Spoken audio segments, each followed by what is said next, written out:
Catherine Rigbusch de la chaîne Pégase Shiatsu. Bonjour. Aujourd'hui, nous allons parler de le jeûne est-il bienfaisant? Le jeûne est-il bien pour la santé? Est-ce qu'on doit jeûner pour maigrir ou maintenir un certain poids? Eh ben, je vous dirais que le jeûne est avant tout spirituel. Si c'est un nettoyage du corps pour pouvoir évacuer tout ce qui est négatif. Mais ce serait erroné de croire que ça va vous faire maigrir. Moi, j'ai fait un yoni, là où on jeûne totalement pendant 24 heures, même un peu plus, même 24 heures sans eau lors de yoni. Et oui, vous pouvez avoir l'impression que vous maigrissez, mais en fait, c'est surtout parce qu'en fait, vous vous débarrassez de tension.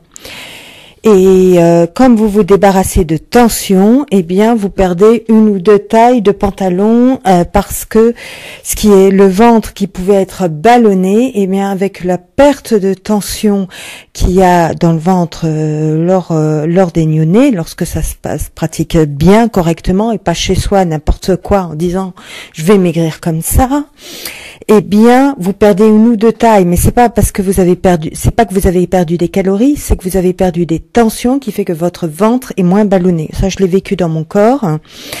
Et pas seulement en yoni, même chez moi, quand je me suis fait du Reiki pour évacuer mes ballonnements, justement.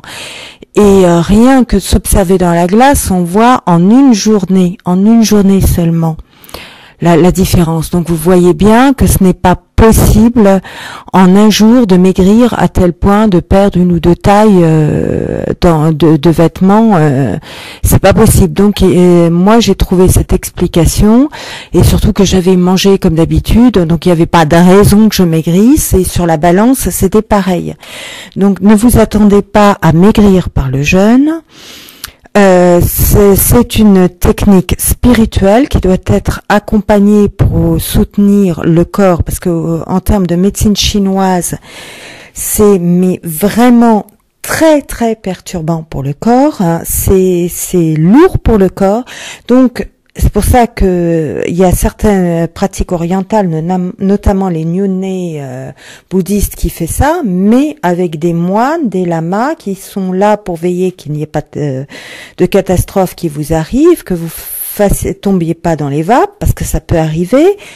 Surtout si vous le faites sans pratique spirituelle. Alors vous n'êtes pas obligé de me croire, mais de toute façon les pratiques bouddhistes, ça me dérange pas d'en parler, parce que ils ne croient pas avoir une religion, ils croient avoir une philosophie, et que les dieux qui sont au-delà, si ça se trouve, ils n'existent pas vraiment. C'est quand on est éveillé qu'on le voit.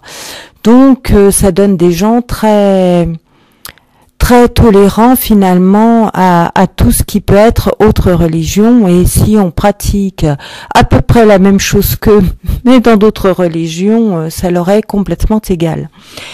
Donc il ne faut pas, c'est une technique spirituelle, donc ce n'est pas la peine de dire pendant une semaine je vais boire que du jus de pomme, ne rien manger. Ça va fatiguer votre organisme, créer de l'usure, parce qu'il n'est pas soutenu par des pratique spirituelle, et vous allez peut-être vous prendre une claque parce que vous faites ça pendant une semaine de façon inconséquente. Ben oui, mais le retour, c'est que vous allez le voir, c'est que vous allez grossir derrière. J'ai rencontré plusieurs femmes qui ont fait d'autres, sans faire de jeûne, qui ont fait d'autres pratiques qui consistaient en des monodiètes alternées. Alors elle disait c'est fantastique, j'ai perdu tant de kilos, seulement elles en avaient perdu 10, 15, 20, parfois plus. Seulement le problème, c'est que ça les avait tellement fatiguées dans leur corps, ça leur avait tellement pris sur les nerfs, que finalement quand elles ont repris leurs 10, 15 ou 20 kilos très vite après, elles ont plus recommencé, même des années après, elles ont préféré rester grosses. Et pourtant, elles vous disent, c'est fantastique. Seulement, voilà, si c'était si fantastique que ça, dites-vous bien qu'elles auraient recommencé. Donc, on ne se lance pas dans des régimes particuliers, éventuellement le végétarisme, si vous vous en sentez capable et que vous avez vraiment un dégoût pour la viande, pourquoi pas. Mais sinon, les autres régimes, ne vous lancez pas dans des choses comme ça. C'est néfaste pour votre corps, je peux vous le dire. Cela peut être utilisé éventuellement sur un court laps de temps pour régler momentanément un problème, mais il faut revenir à une alimentation variée très rapidement, et même les bouillons qu'on pond pour les allergies au gluten finissent par devenir très néfastes, il faut le savoir, sur du long terme. Donc on n'a rien de mieux d'inventer que en fait les régimes variés à base pratiquement de céréales, si possible pas que du blé, mais varié avec du quinoa, du riz.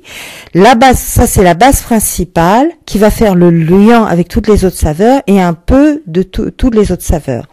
Et il faut savoir, moi je l'ai appris récemment, là j'ai vu un excellent documentaire où intervenait le grand médecin légiste historien, parce qu'il a les deux, ses parents voulaient à tout prix qu'il soit médecin, lui il voulait à tout prix être historien, et qu'est-ce qu'il a fait? Il a fait la fac de médecine en même temps que la fac d'histoire, le fameux Philippe Charlier, dont j'adore voir les émissions, même si je le connais pas personnellement, parce que c'est un des grands historiens que j'aime beaucoup, d'autant plus qu'il a une capacité à part, c'est qu'il est médecin légiste et donc qui donne un autre aspect parfois plus scientifique que des gens un peu trop littéraires peuvent passer à côté. Eh bien, il a trouvé récemment, en déterminant s'il s'agissait bien de la mâchoire d'Hitler, un manque une désagrégation, qui se produisait et qui était spécifique aux végétariens. Et pourtant, Hitler était devenu végétarien suite au gaz qui s'était pris dans les tranchées, et donc par nécessité médicale. Sinon, il ne supportait plus la viande carnée à cause de ces gaz. Mais il faut vous dire, d'accord, oui, c'était Hitler. Quelqu'un, effectivement, de pas très spirituel, et donc qui cumulait du karma. Et c'est certainement pour ça qu'il a mal supporté son régime végétarien. Mais c'est pour vous dire que, oui, certaines personnes ne peuvent pas supporter le régime végétarien. Et moi, je ne sais pas vous, mais moi, je ne sais pas quel type de karma ou quel type de mal-être spirituel est lié à ça. Peu importe qu'on croit aux vies antérieures ou pas, ça c'est pas mon souci. Mais oui, il y a une réalité derrière tout ça. Si vous n'avez pas une pratique spirituelle comme le bouddhiste qui marche très bien. Bon, tous les bouddhistes ne supportent pas le régime végétarien, contrairement à ce qu'on croit. Il y en a quelques-uns qui n'y arrivent pas. J'en ai rencontré un qui mangeait régulièrement dans un centre bouddhiste, et là où il était bien obligé d'être végétarien. Mais chez lui, comme il avait un problème de thyroïde, il n'y arrivait pas. Et il m'a parlé de ce qu'il faisait pour régler très bien, d'ailleurs, son problème de thyroïde. Donc ça se règle maintenant très bien, sans opérer, par l'alimentation, pour peut-être pas tous les cas, mais pour certains cas. Donc il faut faire très attention à ce genre de choses.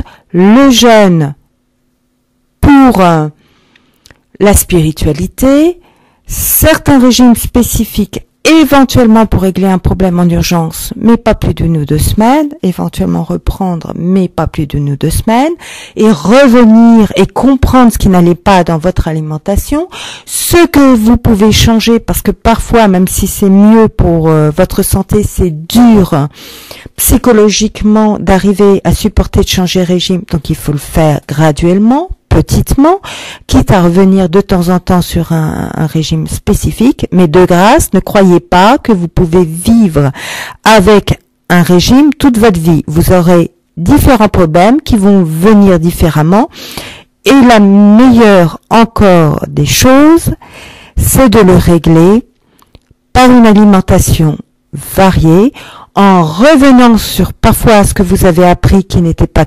toujours juste. Donc, je renvoie à Philippe Sionneau, un autre Philippe que j'aime bien, que je n'ai pas rencontré, mais dont j'ai lu une partie des bouquins. Il en a fait tellement, il m'en manque quelques-uns. Il doit m'en manquer au moins 3. Mais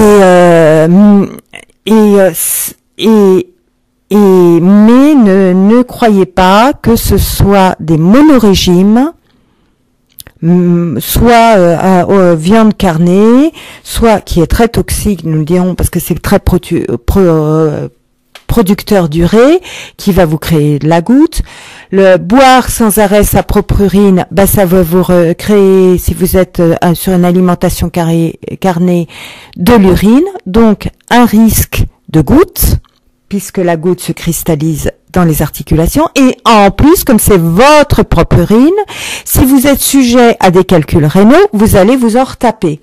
Parce que, qu'est-ce que vous avez dans l'urine? Tous les sels minéraux que vous avez en accès dans votre organisme. Donc, contrairement à ce qui a été dit, et que vous voyez, quand vous regardez sérieusement l'histoire du radeau de la Méduse, la meilleure urine au goût, c'est celle du voisin. Ils se piquaient entre les urines du voisin, alors qu'ils avaient imposé un règlement. Je prends ma propre urine, je vole pas celle du voisin. Et pourquoi? Parce que le voisin avait d'autres sels minéraux que les vôtres, et donc, du coup, ça les aidait à survivre plus longtemps, et c'est pour ça qu'ils trouvaient qu'elle avait un meilleur goût, parce qu'il y avait un manque qui était détectable au goût sur des personnes très affaiblies, et qui, faut le dire, produisaient une urine très pauvre en urée, puisque c'était des gens dénutris, donc tout ce qui était digestion protéines, le plus toxique de l'urine, il se la prenait pas. L'urée, c'est un désinfectant temporaire, de temps en temps, soit par voie interne, soit par voie externe, mais pas à faire tous les jours, hein, que ce soit bien clair. Ce n'est pas un médicament miracle, c'est un médicament qui régulièrement peut vous aider, mais qui n'est pas miracle. Par contre, sur vos végétations, comme c'est un excellent apport d'azote, vous gardez votre urine et mettez ça sur vos plantations, comme le faisaient autrefois les jardiniers qui pissaient directement en mélangeant ça avec de l'eau dans leur arrosoir. Là, vous allez avoir effectivement des phénomènes assez spectaculaires. Je vous remercie de m'avoir écouté.